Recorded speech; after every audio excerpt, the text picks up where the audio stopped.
My name is Rita Kang, 32 years old.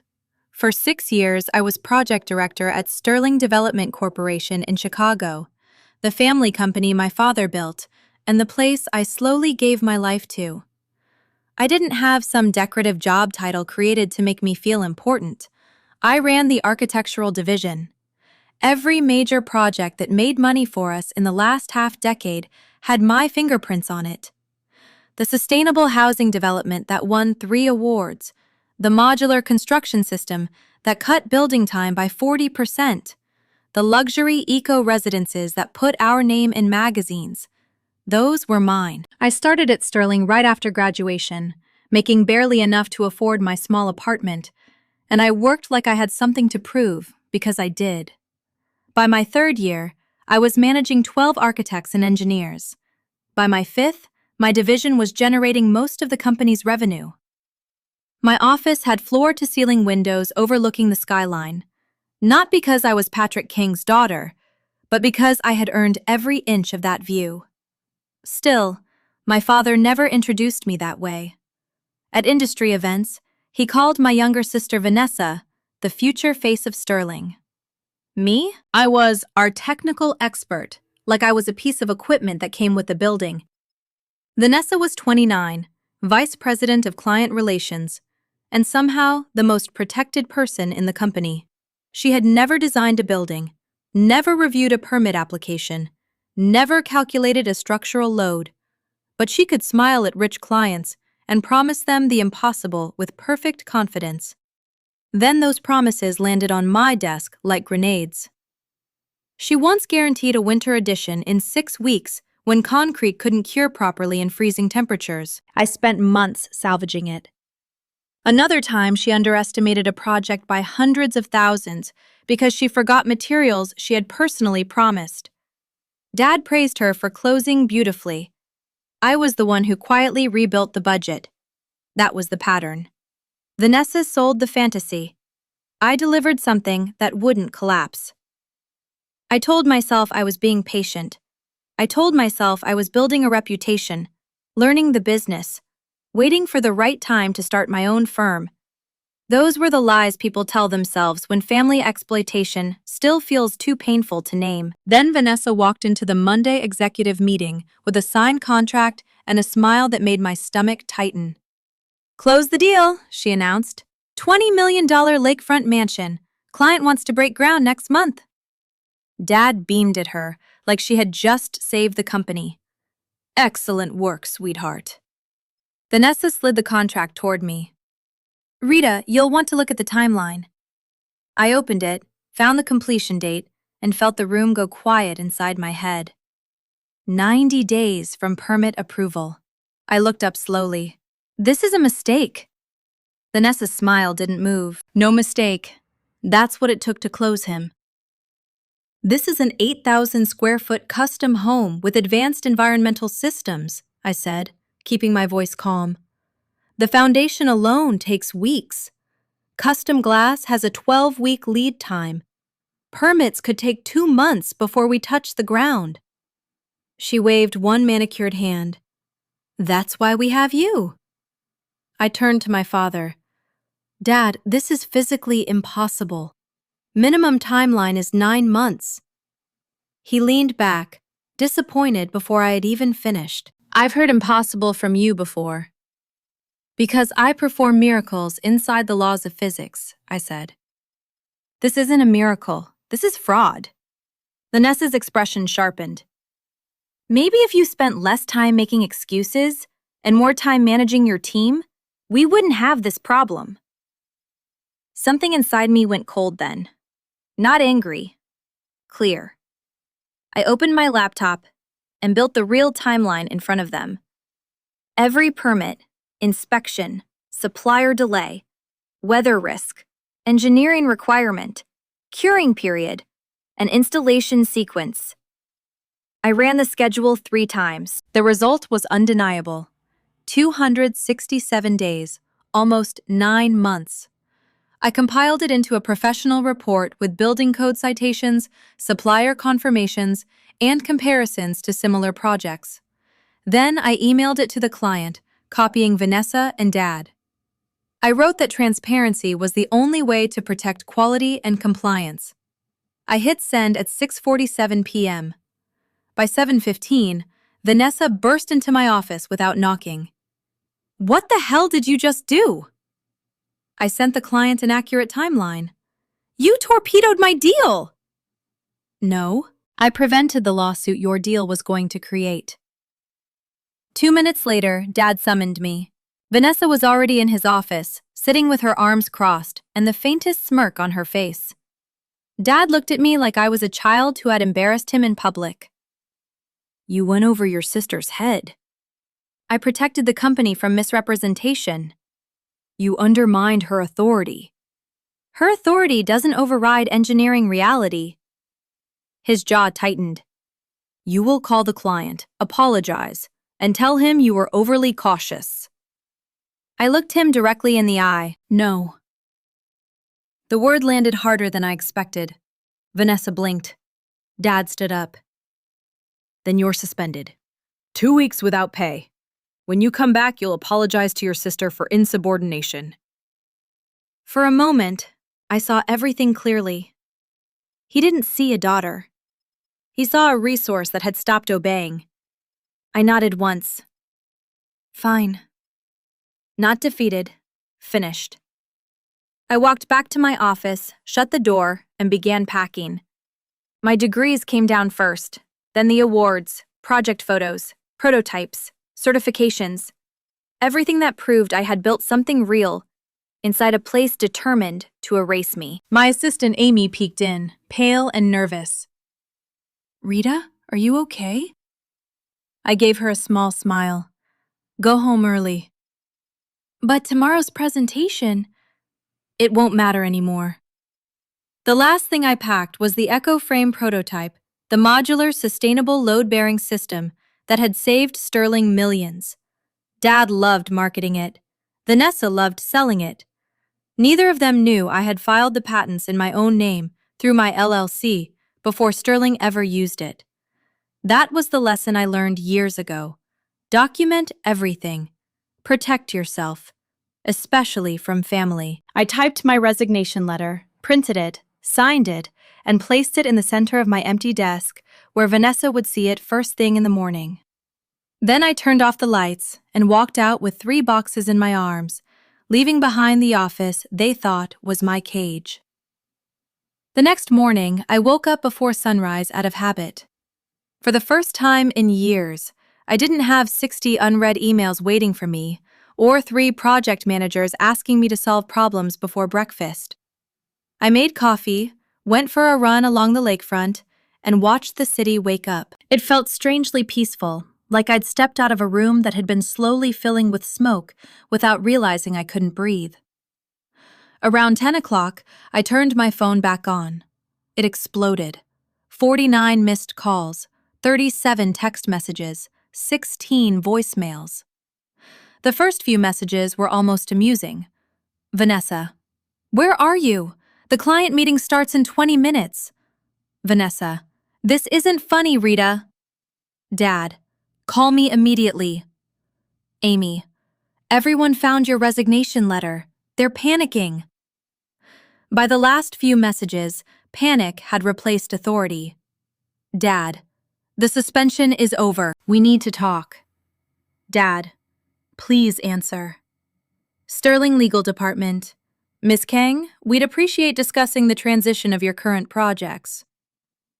I deleted every voicemail without replying. Instead, I opened another folder on my laptop.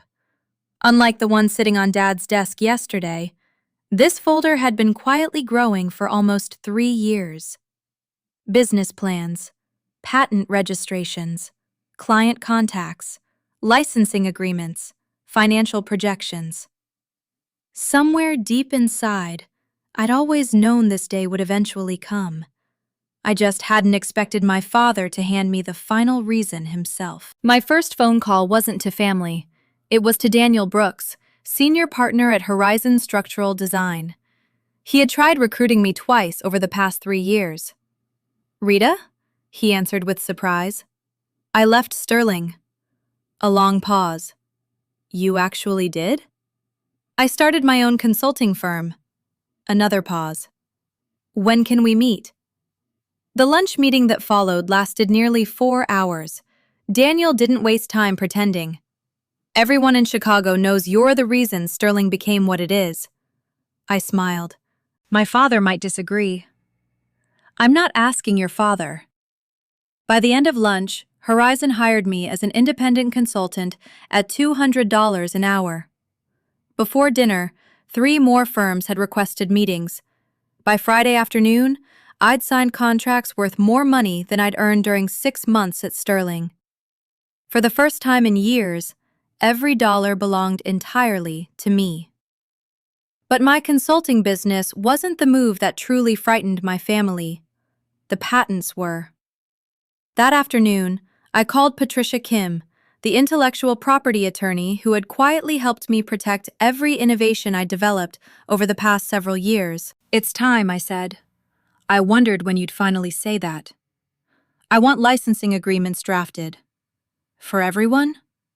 For Sterling's competitors. She didn't sound surprised. I'll also prepare a cease and desist notice. Send it. Are you certain? I looked around my apartment. For the first time in years, I felt completely certain of anything. Yes. 3 days later, Sterling Development received a certified envelope. Inside was documentation proving that every major structural innovation they'd marketed as their own, including the EcoFrame modular system, was legally owned by Kang Structural Innovations, LLC, my company. The implied permissions Sterling had enjoyed while I worked there had officially ended the moment my resignation became effective. Any continued use required a licensing agreement. The fee was straightforward, $50,000 per active project, plus royalties. Dad called within an hour. I let it ring. He called again, and again. Finally, he left a voicemail. Rita, this has gone too far. Those systems belong to Sterling. I smiled sadly. No, they never had. Patricia handled the response. Every patent application contained my signatures. Every laboratory invoice came from my personal bank account. Every prototype had been developed using my own equipment during nights and weekends. Everything had been documented years before anyone at Sterling ever saw the finished systems. Legally, there wasn't much to argue. The first crack appeared 4 days later. Highland Park Estates, a luxury development halfway through construction, used EcoFrame throughout every structure. The contractor called me directly. Rita, nobody here understands your structural calculations. They're assigning someone else. I know. He wants to redesign everything with traditional steel framing. I closed my eyes. That'll double your material costs. Exactly. And delay completion by at least 6 weeks. I know. Silence filled the line. Finally, he asked quietly, Can we hire you directly?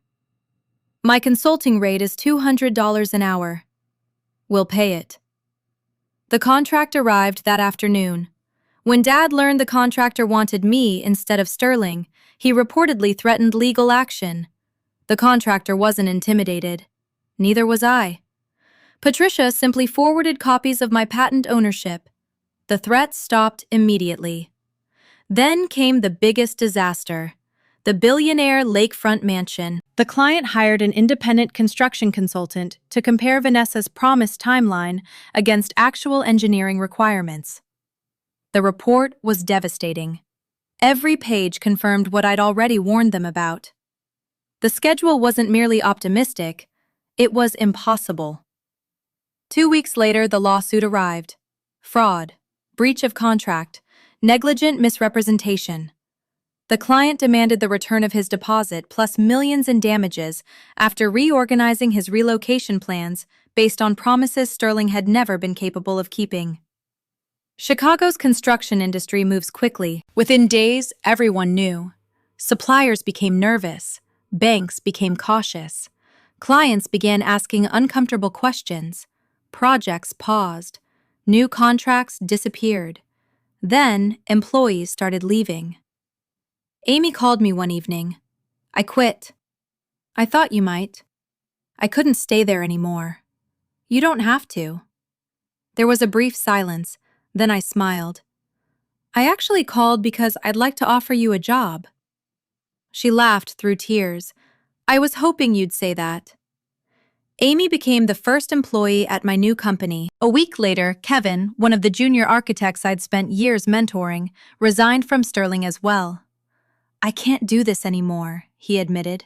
They promoted me into your position, but every day I'm fixing problems I don't understand. It isn't your fault. I know. You were never supposed to replace me overnight. He hesitated. Are you hiring? I was about to ask you the same thing. Within a month, my office occupied a bright industrial space in Chicago's West Loop.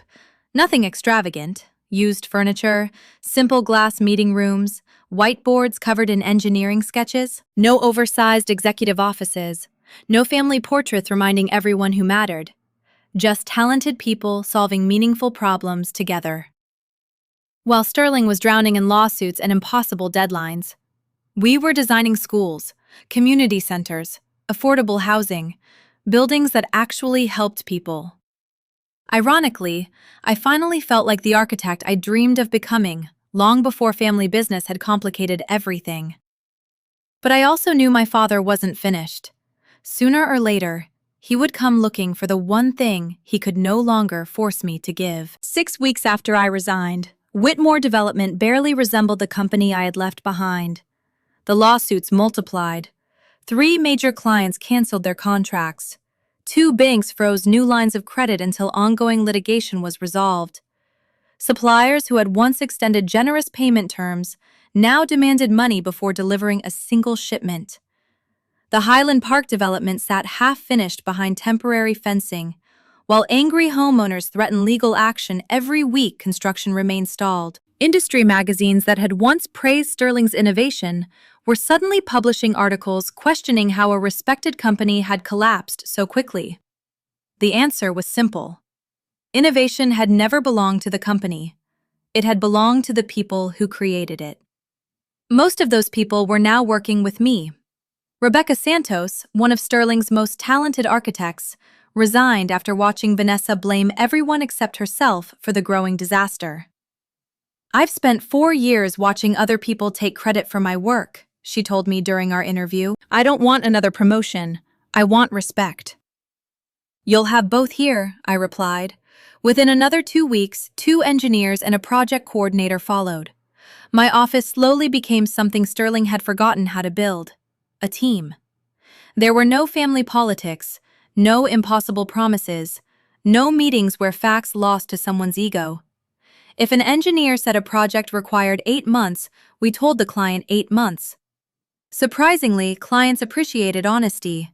Our reputation spread faster than any advertisement ever could. By the end of the 2nd month, every consulting slot on my calendar was booked. Revenue exceeded anything I had imagined. Yet the money wasn't what satisfied me. It was walking into an office where nobody felt afraid to tell the truth. Then one Tuesday morning, Amy buzzed my office. Rita, her voice sounded uncertain. Your father is here. I looked toward the security monitor. Patrick Kang stood alone in the reception area. He looked older. His tailored suit hung loosely from shoulders that once carried effortless confidence. Dark circles surrounded his eyes. For the first time in my life, he looked defeated. Send him in. He stepped inside slowly, studying the exposed brick walls, the engineers discussing blueprints through glass meeting rooms, the atmosphere of quiet purpose surrounding the office. No one rushed, no one panicked. People simply worked. He stopped in front of my desk. I've been trying to reach you. I know. I fired Vanessa. The words hung in the room. I wasn't surprised. He continued quietly. She moved to Arizona last week. I nodded once. I hope she finds what she's looking for. He looked disappointed by my calmness. The lawsuit settled. I heard. It cost us nearly $3 million. I'm sorry to hear that.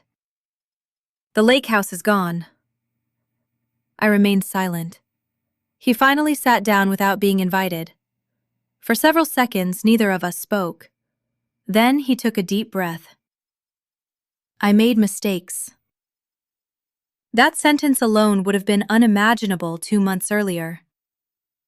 I should have listened to you. I waited. I kept believing family meant loyalty, no matter what. I looked at him carefully. No. It meant accountability. His eyes lowered. I know that now. He reached into his briefcase and slid a folder across my desk. I've prepared an offer. I opened it. Chief Executive Officer, 51% ownership, full operational authority. Richard Kang stepping down as CEO. Everything I had once dreamed of. Everything I thought I wanted during those endless late nights spent saving projects no one else believed could be saved. He watched my face carefully. I'll retire. You run Sterling. The company becomes yours. You'll own it. For a brief moment, I remembered being 26 years old, working until midnight, believing that if I proved myself enough, eventually, Dad would finally see me. That young woman would have accepted this offer without reading the second page. She would have cried. She would have believed she'd finally won. But she no longer existed. I closed the folder. No. He frowned. No? I appreciate the offer, but my answer is still no. His expression hardened with confusion. I'm giving you everything. I smiled gently. No. You're offering me responsibility for fixing problems I didn't create. Sterling still has tremendous value. It also has tremendous damage. You can rebuild it. I already rebuilt myself. Silence filled the office. He searched my face for hesitation. There wasn't any. Rita, I'm your father, and I wanted you to be. The words landed harder than I intended. I spent 6 years believing that if I worked harder, you'd finally choose integrity over favoritism. I was wrong. You didn't need a daughter. You needed someone who would quietly solve every problem while someone else accepted the applause. He rubbed both hands across his face. I never realized how much I asked of you. You never asked. You expected. And expectations without appreciation eventually become exploitation. His eyes glistened. I was proud of you. Were you? I never heard those words. I only heard criticism whenever telling the truth became inconvenient. He stared out the office window overlooking the city. I've lost almost everything. I followed his gaze. No. You lost it long before I resigned. You lost it the day you decided protecting Vanessa mattered more than protecting the company. He closed his eyes. When he opened them again, they looked tired. What happens now? I leaned back. My patents will continue being licensed. We're expanding into sustainable community development. I'm hiring more engineers. We're designing projects that improve neighborhoods instead of simply increasing someone's net worth. And Sterling? I genuinely hope it survives. But it has to survive without sacrificing another person to do it. He slowly stood. For the first time in my life, he didn't argue, didn't order, didn't threaten. He simply nodded. I'm sorry. They were words I had waited years to hear. Oddly enough, they no longer had the power to change anything. I believe you. And I forgive you. His eyes widened slightly. But forgiveness doesn't require reunion. It only allows both people to stop carrying the past. A tear slipped down his cheek before he quietly turned toward the door. Halfway there, he stopped. I really was proud of you. This time, I believed him. Unfortunately, sometimes the truth arrives after the opportunity to change it has already disappeared. He walked out without another word. I watched him leave through the glass wall until the elevator doors closed. Then I turned back toward the blueprints covering my desk. A new community center, a public library renovation, affordable housing designed for working families, projects built on honesty, projects no one would have to apologize for later. I picked up my pencil and continued drawing. For years, I thought success meant inheriting my father's company. I was wrong. Success was finally building something that belonged entirely to me. Not because someone gave it to me, because no one could ever take it away.